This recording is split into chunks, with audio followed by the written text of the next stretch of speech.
नमस्कार, मैं हूं अंकुर। आप देख रहे हैं सत्य हिंदी का न्यूज बुलेटिन।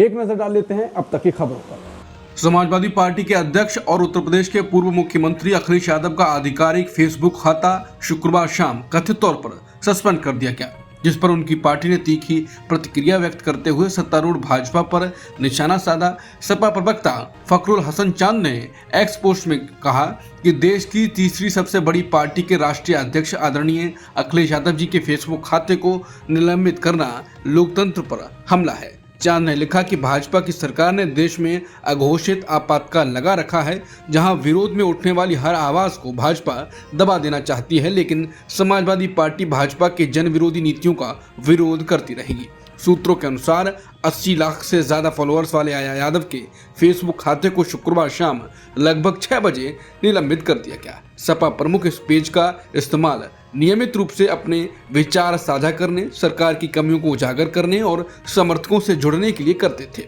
लखनऊ उत्तर से सपा विधायक पूजा शुक्ला ने बिना किसी पूर्व चेतावनी या नोटिस के अखिलेश यादव का अकाउंट निलंबित करने के लिए फेसबुक की आलोचना की। शुक्ला ने कहा कि फेसबुक ने अपनी हदें पार कर दी हैं। उसने अखिलेश यादव के आधिकारिक पेज को बिना किसी चेतावनी या नोटिस के निलंबित कर दिया है। ये कोई साधारण अकाउंट नहीं है, ये अखिलेश यादव जी हैं। लाखों लोगों की आवाज।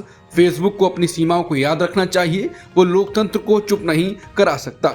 समाजवादियों, अब फेसबुक को होश में लाने का समय आ गया है। ऐसा अहंकार बर्दाश्त नहीं किया जाएगा।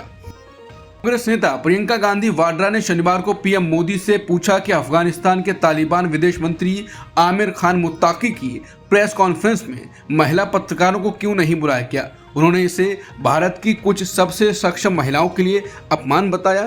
प्रियंका गांधी ने कहा कि अगर प्रधानमंत्री महिलाओं के अधिकारों के प्रति सच में गंभीर हैं, तो इस तरह के अपमान को देश में कैसे होने दिया गया। उन्होंने सोशल मीडिया प्लेटफॉर्म एक्स पर लिखा कि प्रधानमंत्री नरेंद्र मोदी जी कृपया तालिबान प्रतिनिधि की भारत यात्रा के दौरान महिला पत्रकारों को हटाने के मामले में अपनी स्थिति स्पष्ट करें। टीएमसी सांसद महुआ मोइत्रा ने भी हमला बोलते हुए कहा है कि सरकार ने तालिबान के प्रतिनिधियों को भारतीय धरती पर पूरी प्रोटोकॉल के साथ महिलाओं पत्रकारों को बाहर रखकर प्रेस कॉन्फ्रेंस करने की इजाजत कैसे दे दी।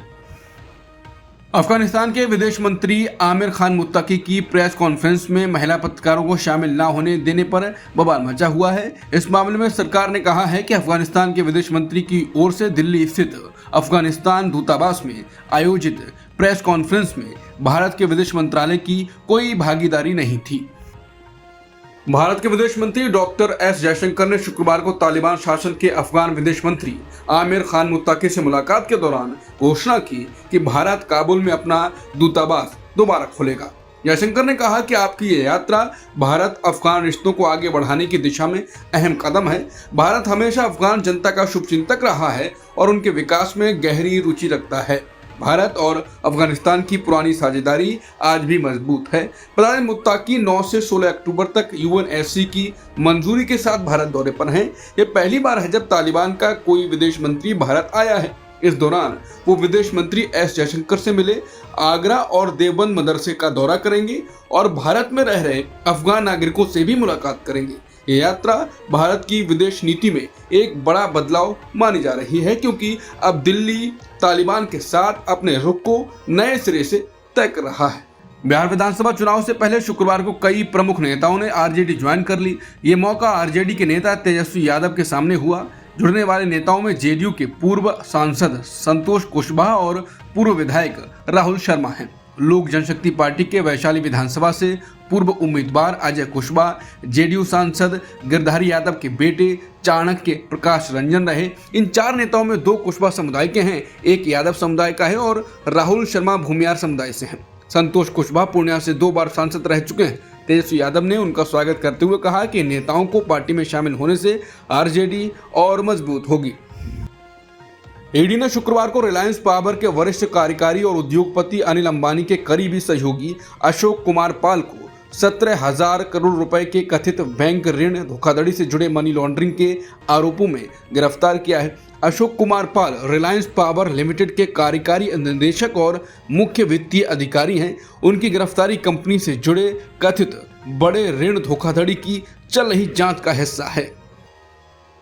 पर्यावरण मंत्रालय की एक उच्च स्तरीय समिति ने जम्मू कश्मीर के रामबन में चेनाब नदी पर प्रस्तावित सावलकोटे हाइड्रो इलेक्ट्रिक प्रोजेक्ट को नई पर्यावरण मंजूरी दे दी है। यह project run of the river तकनीक पर आधारित है, जिसमें नदी के प्रवाह का उपयोग कर बिजली पैदा की जाएगी। ये परियोजना भारत के इंदस नदी समझौते को 23 अप्रैल 2025 को निलंबित करने के बाद इंदस नदियों पर पर्यावरण मंजूरी पाने वाला पहला बड़ा हाइड्रो प्रोजेक्ट है। सावलकोटे प्रोजेक्ट को पहले 2017 में पर्यावरण मंजूरी मिली थी, लेकिन वन मंजूरी नहीं मिलने की वजह से इसे आगे बढ़ाया नहीं जा सका। 2021 में Jammu Kashmir power development corporation ने नेशनल हाइड्रो पावर कॉरपोरेशन के साथ समझौता किया, जो परियोजना को 2061 तक संभालेगा। सितंबर 2023 में इस प्रोजेक्ट को स्टेज 1 की वन मंजूरी भी मिल चुकी है।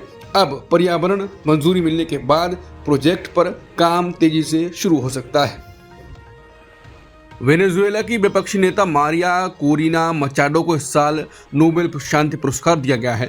उन्हें यह सम्मान अपने देश में लोकतांत्रिक अधिकारों और संविधान की रक्षा के लिए संघर्ष करने के लिए मिला है। भारत में कांग्रेस के प्रवक्ता सुरेंद्र राजपूत ने इस मौके पर राहुल गांधी की तुलना मचाडो से की है। उन्होंने सोशल मीडिया पर लिखा कि जैसे वेनेजुएला की विपक्षी नेता को संविधान की रक्षा करने के लिए नोबेल मिला, वैसे ही भारत में राहुल गांधी भी संविधान बचाने की लड़ाई लड़ रहे हैं। मारिया मचाडो को तानाशाही के खिलाफ शांतिपूर्ण संघर्ष के लिए सम्मान दिया गया है। उन्हें चुनाव धांधली का विरोध करने पर धमकियां मिली और छिपकर रहना पड़ा, लेकिन उन्होंने हार नहीं मानी। इसी तरह कांग्रेस का दावा है कि राहुल गांधी भी भारत में कथित तानाशाही के खिलाफ लड़ाई लड़ रहे हैं। वो ईवीएम हैकिंग, वोटर लिस्ट से नाम हटाने, आरक्षण खत्म करने के प्रयास और बेरोजगारी जैसे मुद्दे उठा रहे हैं। इंडिया गठबंधन भी उनके साथ खड़ा है और आरोप लगाता है कि देश में लोकतंत्र और अभिव्यक्ति की आज़ादी खतरे में है। जिन ट्रंप को नोबेल शांति पुरस्कार नहीं मिलने से व्हाइट हाउस की त्योरियां चढ़ी हुई हैं, उनको भी मारिया कोरिना मचाडो ने अपनी इस पुरस्कार जीत को समर्पित किया। हालांकि वेनेजुएला की विपक्षी नेता मचाडो ने नोबेल शांति पुरस्कार को ट्रंप के साथ ही अपने देश के लोगों की लंबी और कठिन लड़ाई को भी समर्पित किया। उनके द्वारा इस पुरस्कार को अमेरिकी राष्ट्रपति ट्रंप को श्रेय देने को चौंकाने वाला कदम माना जा रहा है। ये पुरस्कार वेनेजुएला के इतिहास में पहली बार किसी व्यक्ति को मिला है।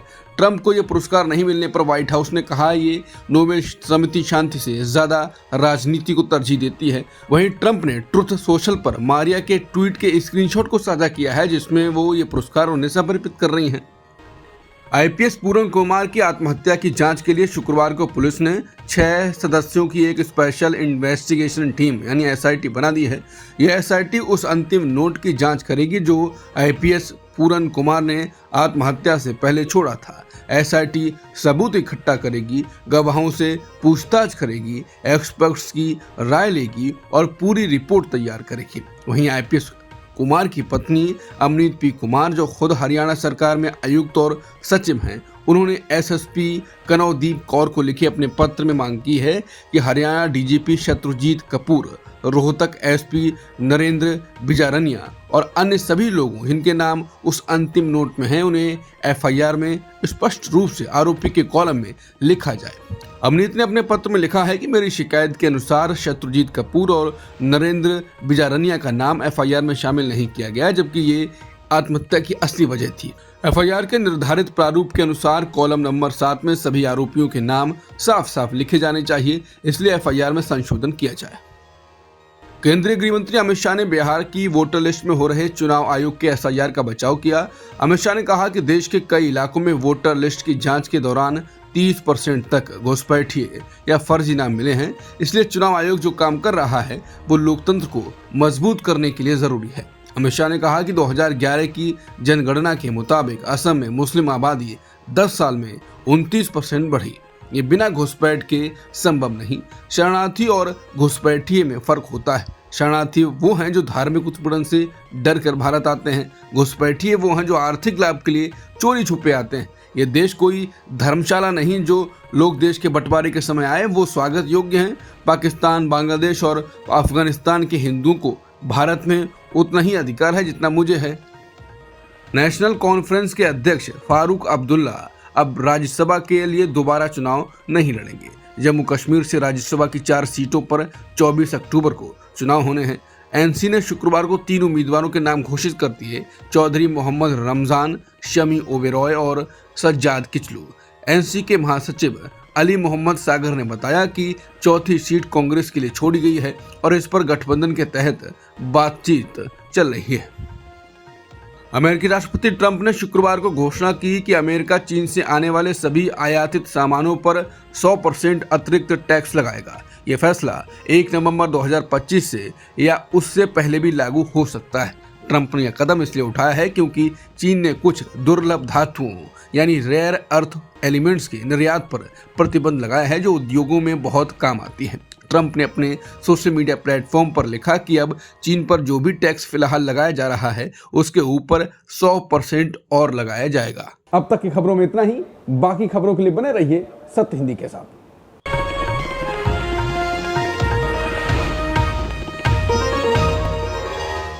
Copyright disclaimer under Section 107 of the Copyright Act 1976. Allowance is made for fair use for purposes such as criticism, comment, news reporting, scholarship, and research.